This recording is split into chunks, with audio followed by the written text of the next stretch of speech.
Gente, fantástico a linguagem utilizada no capítulo 9 ao descrever a quinta e a sexta trombeta do Apocalipse. Bem-vindo ao estudo do Apocalipse, agora no capítulo 9. Abra a palavra e vamos juntos viajar na revelação, porque essa revelação é muito top, em nome de Jesus. Ore comigo. Pai eterno, muito obrigado pela chance de estudar mais uma vez a Tua palavra.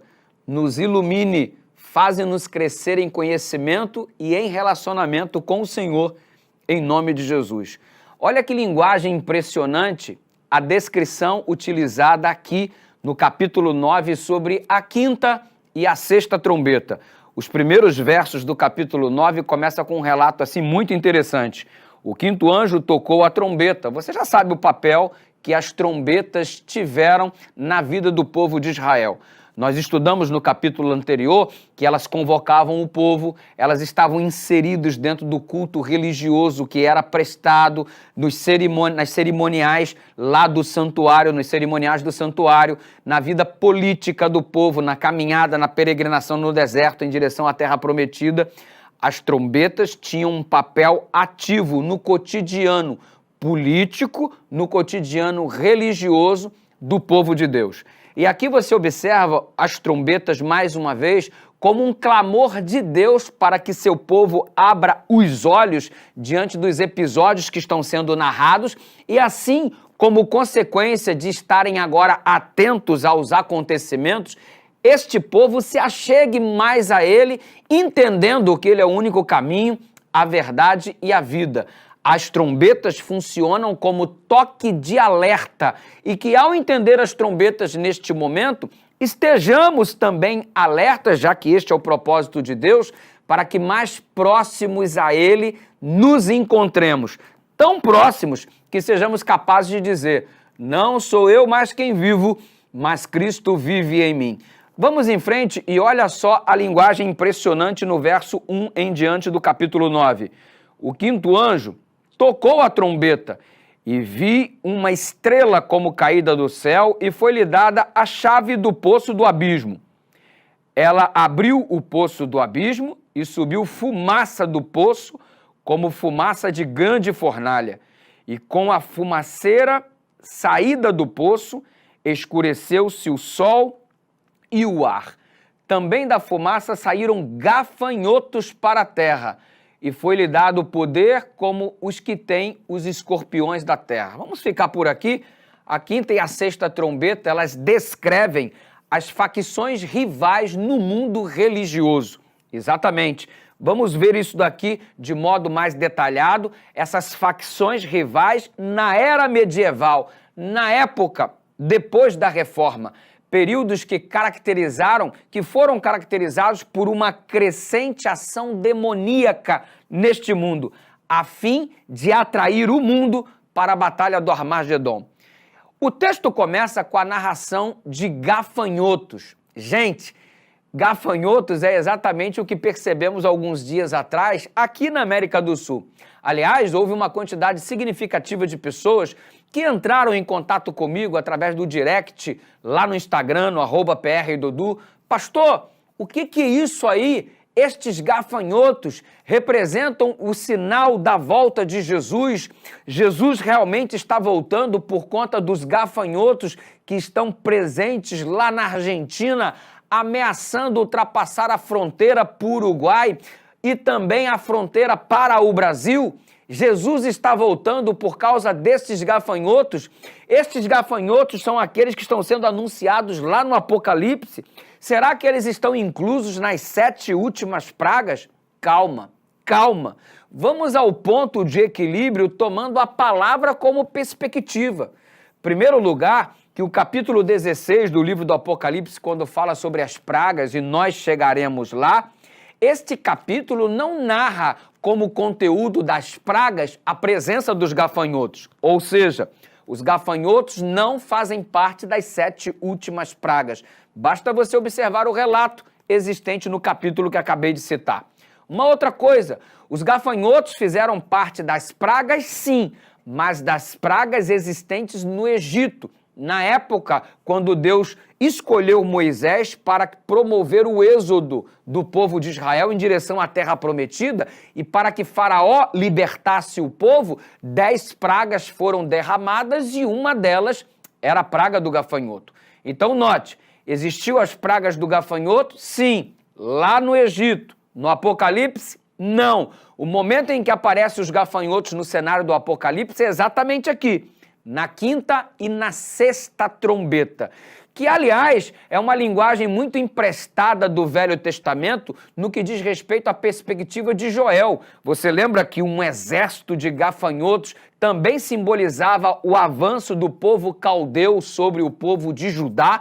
Ou seja, os gafanhotos estão assumindo um símbolo a partir da linguagem do Velho Testamento como soldados de um exército. Uma nuvem de gafanhotos pode, na linguagem bíblica do Velho Testamento, exemplificar especialmente um exército, e esses gafanhotos são os soldados que compõem este exército, que é exatamente a figura de linguagem existente na quinta trombeta, como veremos a partir de agora. Então, amado, a praga do gafanhoto existente lá na Argentina, que ameaça invadir, neste momento, enquanto este vídeo está sendo gravado, o Uruguai e também o Brasil, não tem nada que ver com a manifestação das 7 pragas, não tem nada que ver nem com as pragas. Aliás, é uma praga sim, mas não uma das 7 que cairão após o fechamento da porta da graça, a oportunidade de salvação da raça humana. As pragas que cairão não têm absolutamente nada a ver com esses gafanhotos, que isso fique claro. É óbvio que é um incômodo de uma peste, é óbvio que é um incômodo de uma praga, no sentido literal da palavra, no sentido de que, como outras pragas que estamos vivenciando, embora caracterizem todo este período como o tempo do fim, não se constitui literalmente as pragas anunciadas no Apocalipse. Que fique isso bem claro para que tenhamos um posicionamento equilibrado. E onde é que encontramos esse posicionamento equilibrado? À medida que estamos sustentados na palavra e não sustentados naquilo que nós acreditamos, naquilo que nós imaginamos, melhor dizendo, ou no medo que de vez em quando possui a vida de alguns. Ei, o equilíbrio ele é encontrado à luz da revelação. E à luz da revelação é exatamente isso que é exibido no que diz respeito à existência desses gafanhotos. Porque se nós seguirmos isso aqui como raciocínio, o gafanhoto surgiu, Jesus está voltando. Amigo, nós teríamos uma dificuldade com a década, por exemplo, de 1950. Só para você ter uma ideia, de 1950 até 1962, a partir do norte da África, uma peste de gafanhotos, e diga-se de passagem, gafanhotos gigantes, num estado de transformação constante, à medida que eles iam envelhecendo, mudando suas próprias características, invadiu do norte da África, invadiu parte da Europa, e cerca de 60 países foram atingidos por esta praga do gafanhoto. Será que por causa disso eles poderiam ter dito, Jesus está voltando, o gafanhoto está aí? Não. Se for assim, o que eu vou dizer da minha época de infância, quando havia uma praga literal de piolhos na escola pública que eu estudava e todas as cabecinhas dos meninos e meninas, inclusive a minha, estavam empestados desta peste e, consequentemente, a Dona Maria, minha mãe, tinha um trabalho absurdo para matar essas pestezinhas que estavam sobre a nossa cabeça e a cabeça chegava a ficar ferida não só pelo ataque dos piolhos, como também pelo maldito pente fino que passava sem parar, machucando inclusive o couro cabeludo. Poderia eu dizer, por causa dessa peste de piolhos, e declarar, Jesus está voltando, são os piolhos do Egito que voltaram, agora os gafanhotos do Egito que voltaram. Gente, não é por aí. A gente não parte de um pressuposto assim para declarar o final dos tempos. O final dos tempos tem a sua designação específica com suas características de modo muito claro nas Escrituras Sagradas. Então, a gente não precisa ficar apavorado com determinadas coisas e esse equilíbrio ele é encontrado à luz da revelação da palavra. E é exatamente isso que temos que ter em perspectiva. a palavra. E Jesus tinha muita razão quando declarou: errais por não conhecer as Escrituras Sagradas. Então, vamos à palavra. E nesse momento, o capítulo 9 do livro do Apocalipse. Beleza? Nós estamos percebendo que, já que eu falei desses gafanhotos da década de 1950 a 1962, e de fato eles cobriram aproximadamente 60 países, todo o norte da África, invadiram a Europa, o ocidente da Espanha, avançaram pela Ásia Menor, a Turquia, foram até o Irã, atingindo também o Paquistão e a Índia. Olha a abrangência do ataque desses gafanhotos, já que citei aqui, é bom que fique ainda mais detalhado. Vamos para as interpretações. Algumas pessoas dizem que esses gafanhotos existentes no capítulo 9 do livro do Apocalipse são demônios. Demônios que surgirão antes da volta de Jesus. Tem muita gente interpretando dessa forma. Os gafanhotos são os demônios que surgirão antes da volta de Jesus, saindo do inferno, à semelhança dos morcegos quando saem da caverna. Olha só como é que o pessoal viaja. Dentro dessa viagem tem gente que também diz: os aviões se constituem o dragão do Apocalipse. Quando o dragão está aqui no Apocalipse abrindo a sua... são os aviões modernos que voam por aí. Não, gente, a gente não estuda a Bíblia assim, pelo amor de Deus. Isaac Newton e também Lutero, você sabe que Isaac Newton escreveu um comentário sobre o livro do Apocalipse.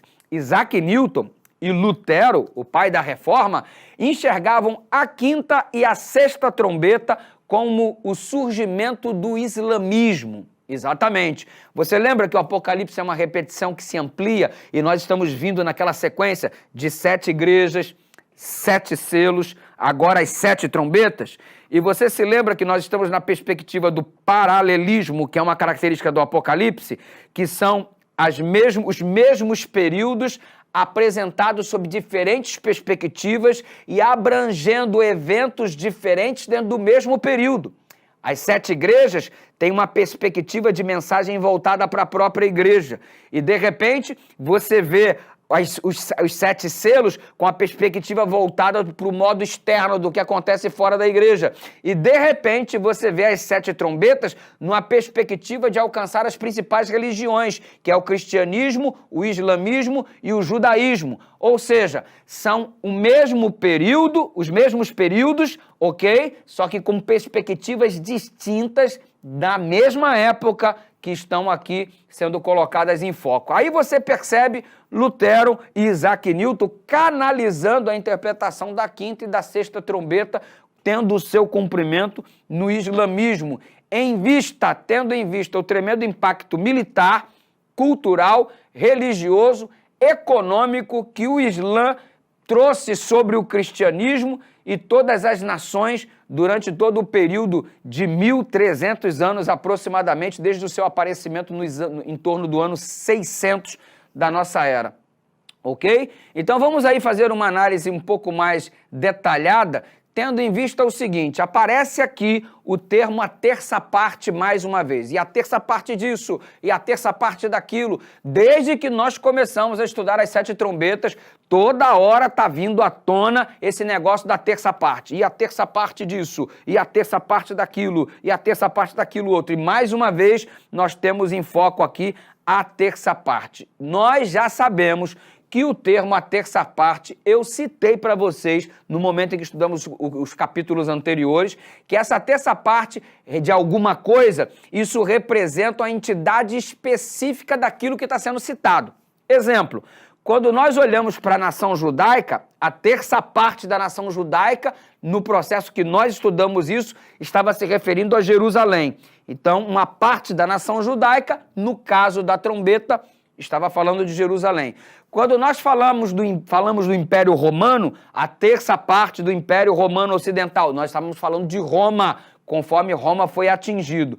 Quando nós falamos da terça parte do cristianismo ocidental, aí nós falamos da Igreja Romana. E quando nós falamos na quinta e na sexta trombeta, 1/3 dos homens, nós estamos, assim, tendo a chance de entender sobre a seguinte perspectiva: o Império Romano Oriental, cuja capital era Constantinopla, ok? Então, é este momento o alvo da quinta e da sexta trombeta. Nas trombetas anteriores, quando o alvo era Israel, a terça parte Jerusalém. Quando o alvo era Roma, quando o Império Romano, então Roma era o foco como sendo a terça parte. E quando o alvo era a igreja cristã apostatada, então Roma também foi a representação da terça parte. Só para você ter uma noção, novamente aí eu estou recordando esse lance aí da terça parte citada nas outras trombetas também.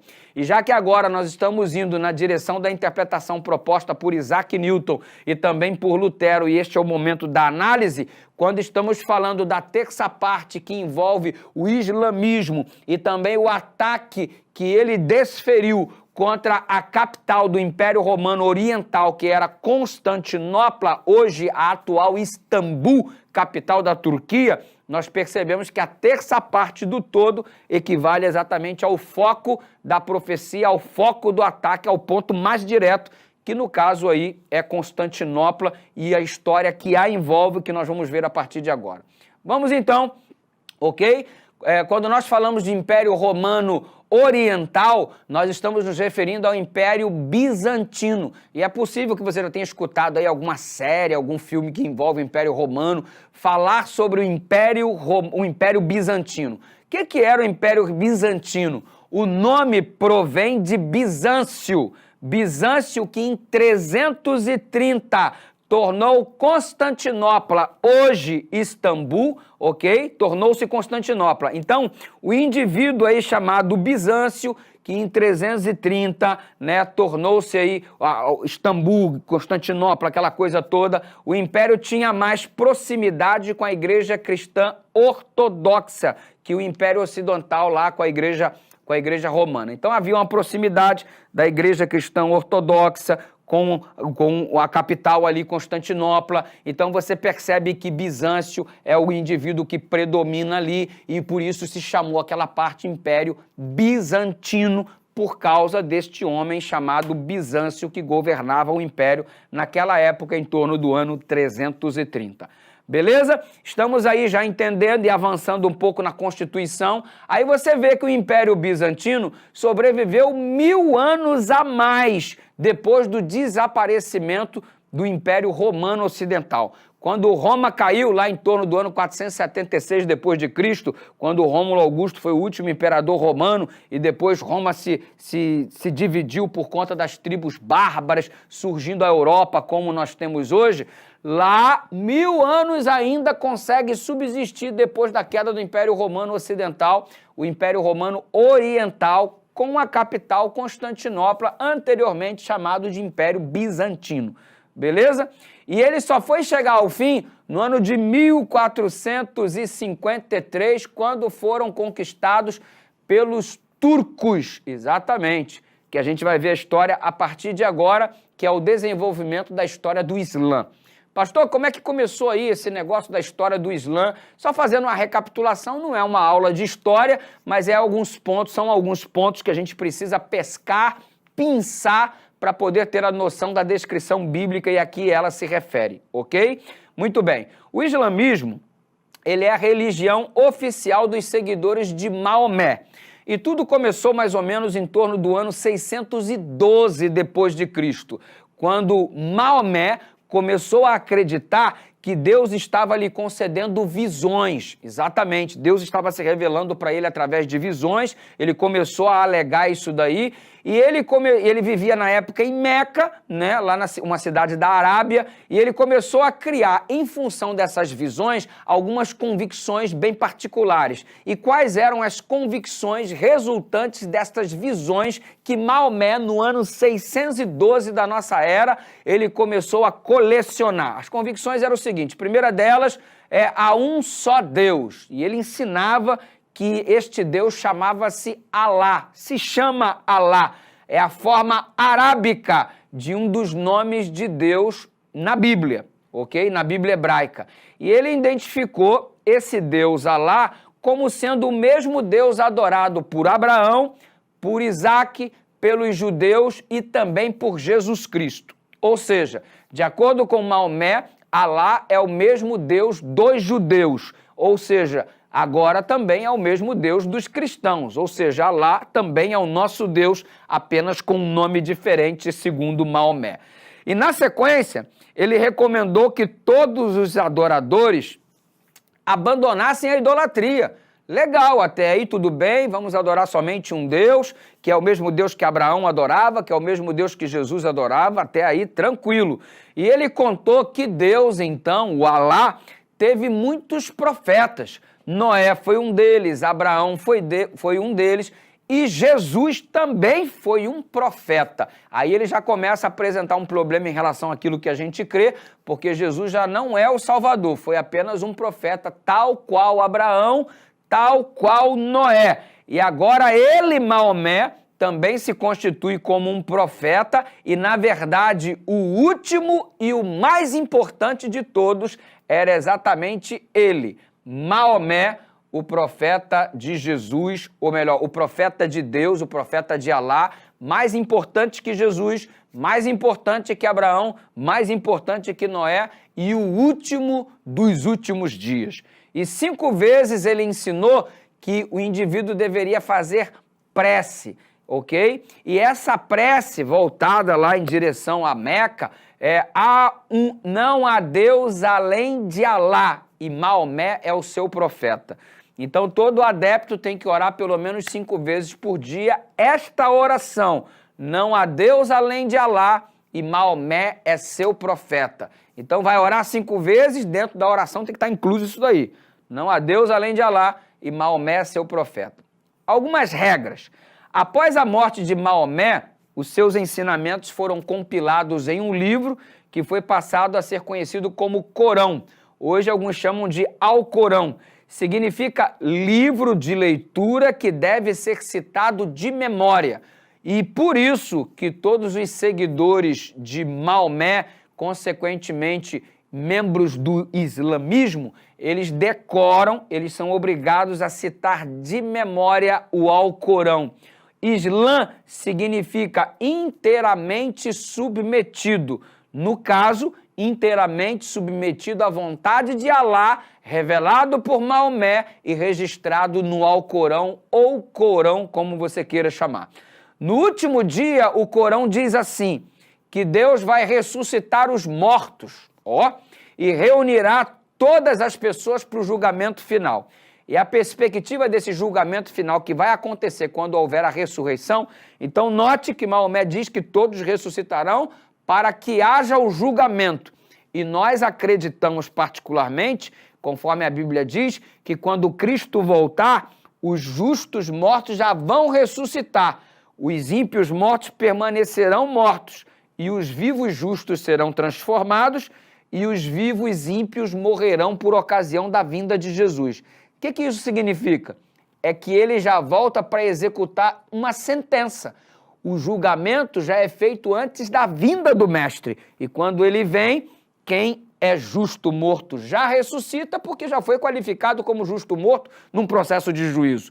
Quem é ímpio vivo morre, porque já foi anteriormente designado quem é o ímpio vivo que vai morrer por ocasião da vinda de Jesus. Porque senão, imagina, Jesus volta, fica parado nas nuvens do céu, todos os seres humanos, desde Adão até hoje, ressuscitam em uma fila. Você entra, você sai, você entra, você sai, você entra, você sai, você entra, você sai. Imagina aí, meu irmão, quanto tempo que ia demorar esse julgamento. É claro que a gente está colocando isso aqui numa perspectiva bem humana, Deus tem uma capacidade extraordinária de fazer a coisa com muito mais velocidade, mas a Bíblia diz que a volta de Jesus já é a execução do juízo, beleza? E segundo o Alcorão, Maomé, então, prevê que o juízo final, Deus ressuscitando as pessoas para começar o processo do juízo. Apenas a título de curiosidade, deixando claro isso aí para você, beleza? E aí ele diz que os ímpios vão para o inferno e ele beberá, os ímpios beberão sangue e água fervente e queimarão com agonia por toda a eternidade, diferente do que nós acreditamos à luz da declaração de Jesus e da palavra de Deus. E aí os ímpios vão ficar bebendo sangue e água fervente e queimarão em agonia por toda a eternidade.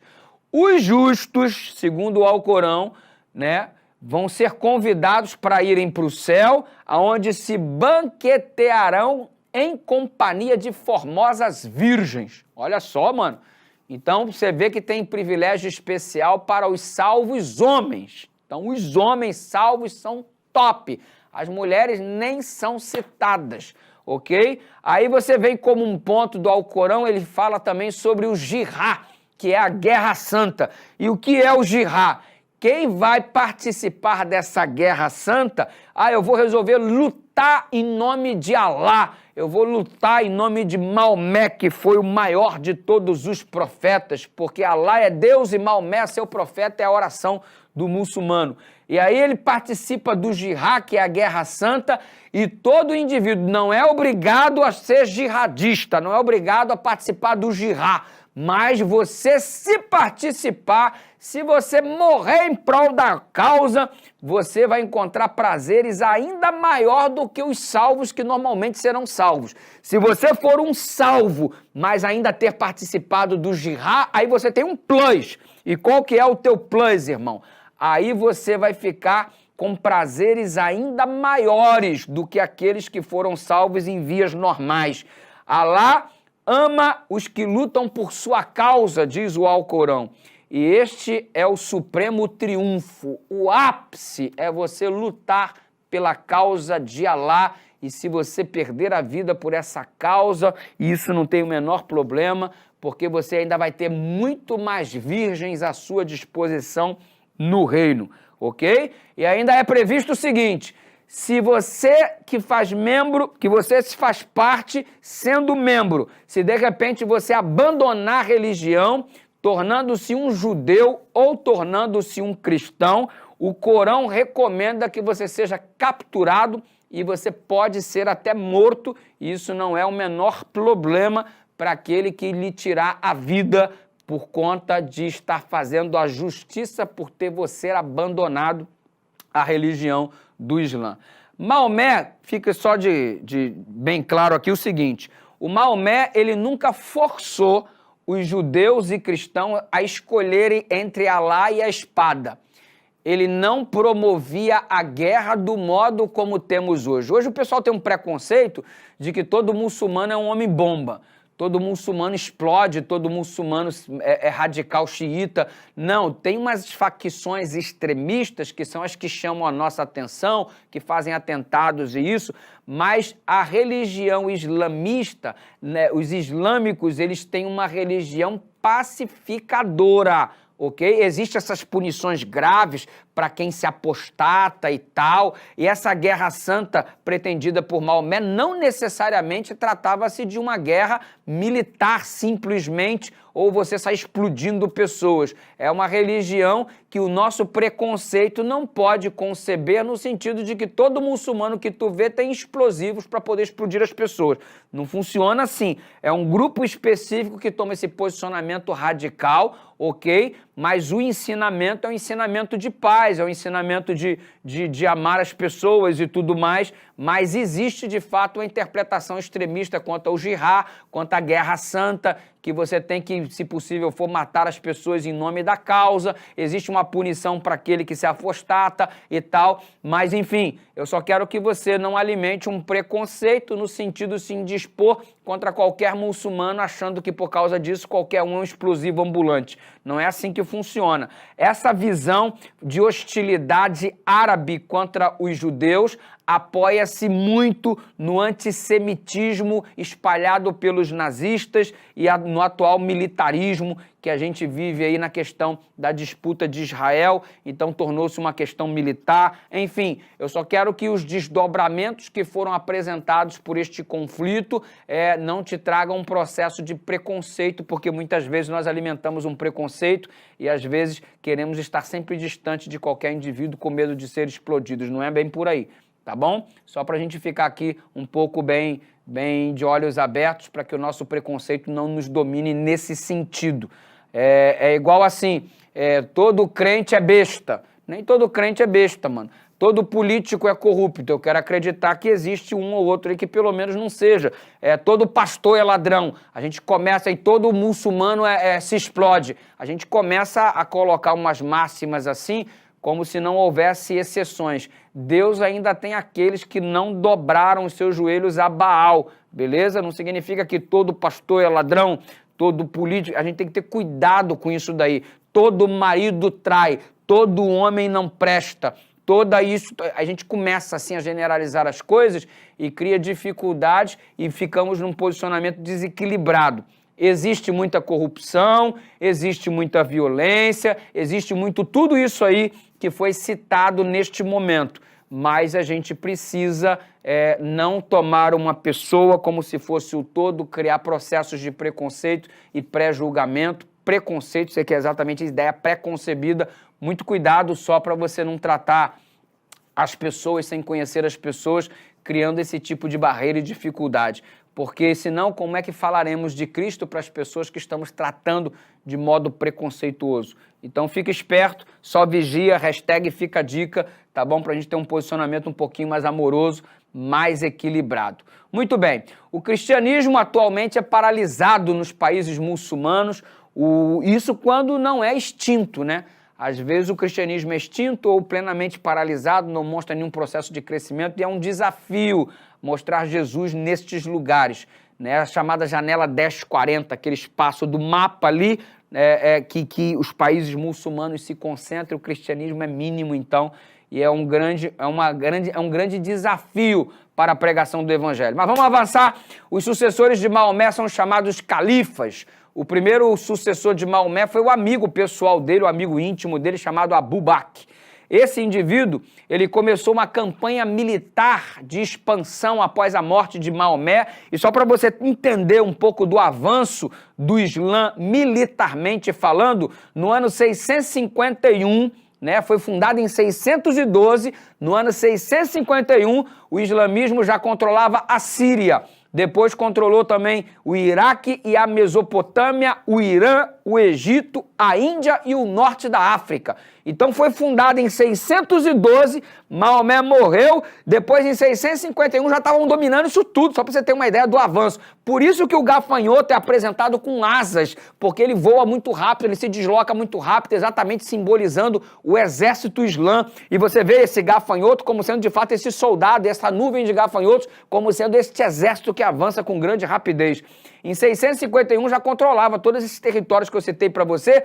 Em 711, para você ter uma ideia, 7.000, ou seja, 99 anos depois da fundação, 7.000 invadiram a Espanha e a meta era conquistar toda a Europa. E você percebe nisso que eles lutaram ali a partir de 711 para dominar a Europa, entrando pela Espanha. Em 732 eles foram derrotados na Espanha na Batalha de Touros. E isso aconteceu, essa derrota, e se não houvesse essa derrota no ano 732, toda a Europa teria sido dominado pelo Islã e, consequentemente, nós fomos, o Brasil, descoberto pelos europeus. Se vai nessa perspectiva, isso significa que certamente hoje eu e você seríamos adeptos ao Islã. Não estaríamos aqui falando da Bíblia, não estaríamos aqui falando de Jesus. Se esse vídeo fosse gravado agora, provavelmente estaria sendo gravado no incentivo ao estudo do Alcorão e não no estudo da Palavra de Deus. E graças à derrota, graças a Deus que permitiu a derrota do islamismo no ano 732, lá na Espanha, a Europa não foi conquistada e hoje nós não somos islamistas, exatamente por conta dessa perspectiva histórica, para você ficar esperto, só para se posicionar dentro da história. Você percebe que o verso 1 diz que o anjo tocou a trombeta, a estrela caída do céu, né? Você já sabe que essa estrela é a mesma citada anteriormente. A estrela significa o anjo que caiu do céu, foi o anjo expulso de lá. Essa estrela é Satanás. Você observa que o poço do abismo neste momento funciona como a representação dos desertos da Arábia, onde funciona ali a progressão do exército islã. Você já disse que eu já falei para você que esse gafanhoto são os soldados do exército islã.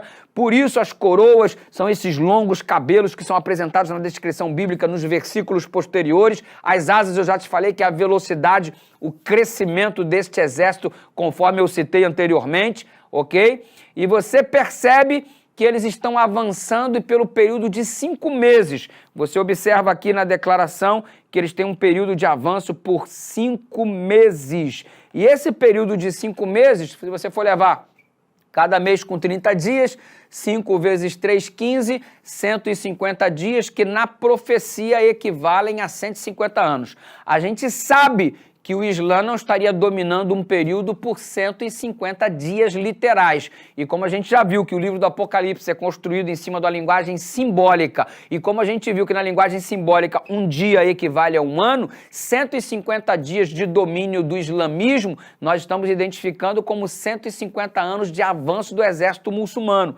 E diante de tudo isso daí, nós estamos vendo que eles estão avançando historicamente na direção de Constantinopla, na direção da Turquia, e você percebe que houve uma batalha contra Constantinopla, historicamente falando, no ano 674, e em 674 eles lutaram até o último que houve no ano 823. Estamos falando de 149 anos e alguns dias de batalha, que podem ser o cumprimento desses 5 meses, que podem ser o cumprimento aí dessa profecia que equivale a 150 anos de batalha dos gafanhotos e o seu avanço em direção na superfície, ok? Aí depois você percebe que eles começam a brigar entre si, porque é um momento em que os muçulmanos começam a brigar entre si, eles perdem um pouco o foco, e aí você entra da 5ª no período da 6ª trombeta,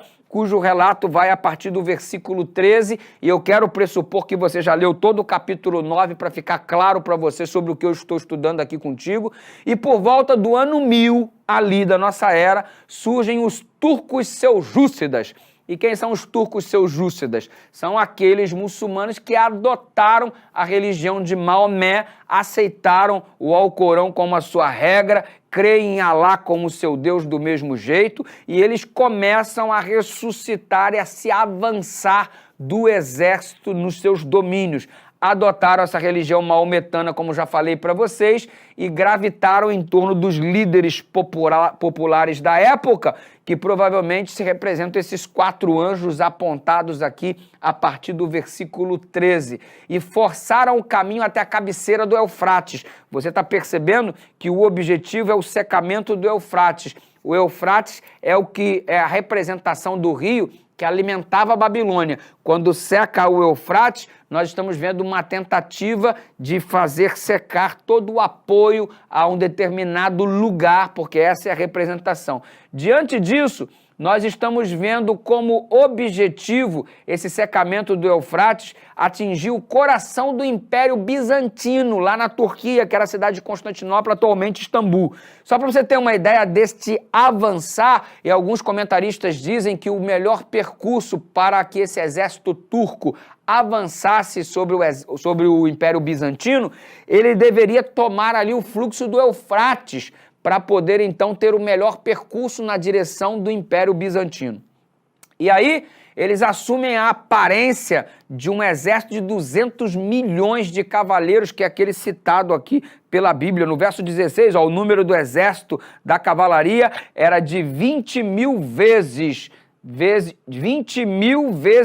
milhares. 20 mil vezes 10 milhares, estamos falando de 200 milhões de soldados. E era tanto turco seljúcida que a impressão que se tem é de que havia uma intensidade de exército nessa perspectiva. E com o passar do tempo, a liderança dos turcos seljúcidas foi então passado para um homem chamado Ótima.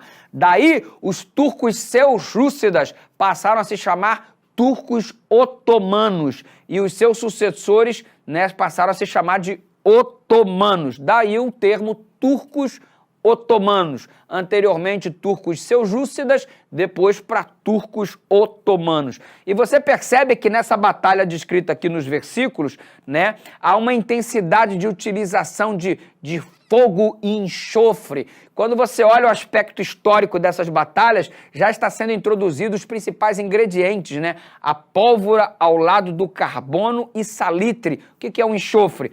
É o carbono, salitre, e aí a pólvora sendo utilizada para expulsar projéteis de longos tubos, que podem ser, aqui nesse momento, a descrição apocalíptica das caudas mortais dos cavalos.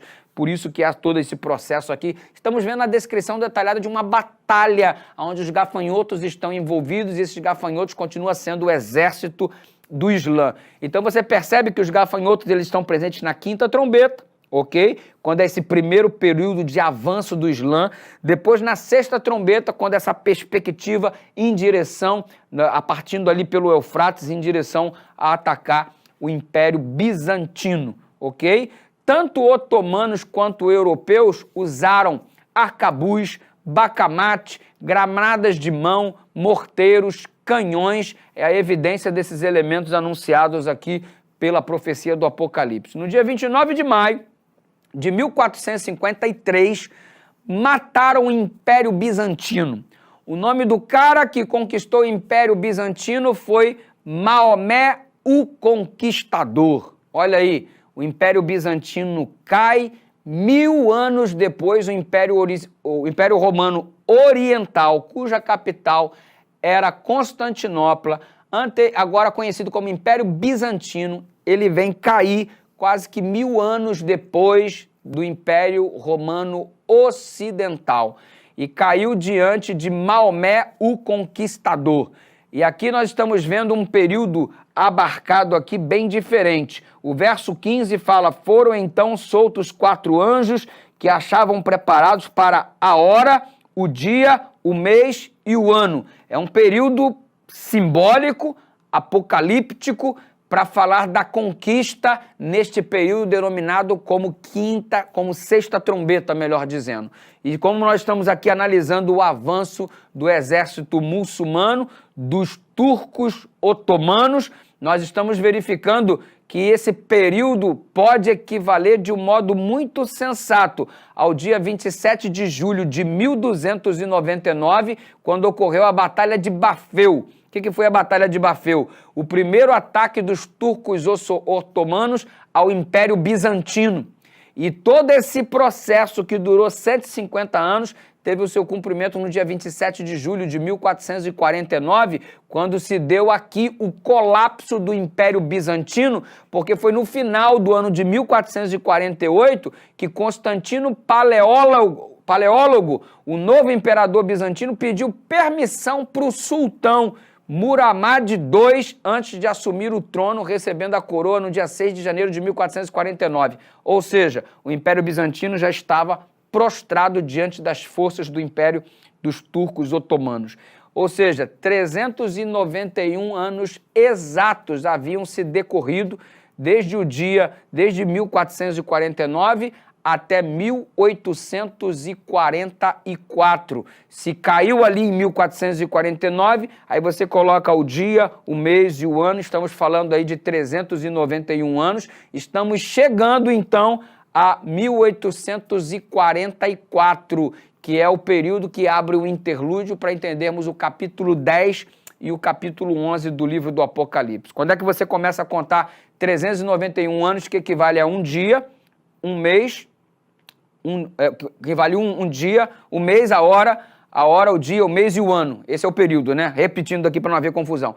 A hora, o dia, o mês e o ano. Quando é que você começa a contar? Depois que vem esta grande batalha dos 150 dias aí, em que finalmente o império é dominado, aí você começa o período de 391 anos, que vai te levar de 1449, quando se prostra definitivamente o Império Romano Oriental, que é o Império Bizantino, perde para Maomé, que domina lá, porque eu falei o nome do cara que dominou aqui, que foi Maomé o Conquistador, e ao Maomé Conquistador dominar então o Império Romano Oriental, você começa então o processo de contagem dos 391 anos, que equivale à hora, o dia, o mês e o ano anunciado, e isso vai trazer você para agosto de 1844, que aí já tem todo um simbolismo diferenciado que nós vamos estudar agora na perspectiva do capítulo 10 do livro do Apocalipse. Gente,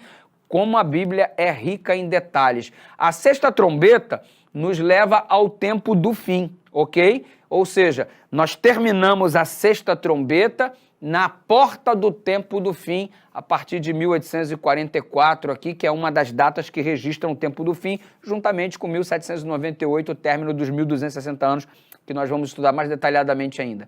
Então, antes da última trombeta tocar, que é a 7ª trombeta, que é a volta de Jesus, há um intervalo explicando a missão e a experiência do povo de Deus no tempo do fim. Então, o capítulo 10 e o capítulo 11 aparecem como um interlúdio antes da 7ª trombeta, que nós vamos estudar a partir do capítulo 10. Ou seja, a nossa próxima aula é sobre esse interlúdio, momentos antes da volta de Jesus, algo muito legal, capítulo 10, algo muito legal, capítulo 11, está acontecendo na Terra e que a gente precisa ter conhecimento disso daí. Fica ligado, pode parecer um pouquinho complicadinho, mas é muito esclarecedor. Que Deus nos abençoe e continuemos a crer nesse Deus Todo-Poderoso que revela a história antes mesmo dela acontecer. E quando a gente olha para a história, a gente apenas percebe que é o cumprimento daquilo que Deus já havia revelado. É muito top. Coloquemos-nos nas mãos do Senhor. Vamos orar. Obrigado, Senhor Deus, pela oportunidade que o Senhor nos dá de entendermos que tudo que acontece no desenvolvimento da história já havia sido predito pelo Senhor através da sua palavra, o que nos gera plena confiança para colocar nossa vida nas tuas mãos. Em nome de Jesus, amém.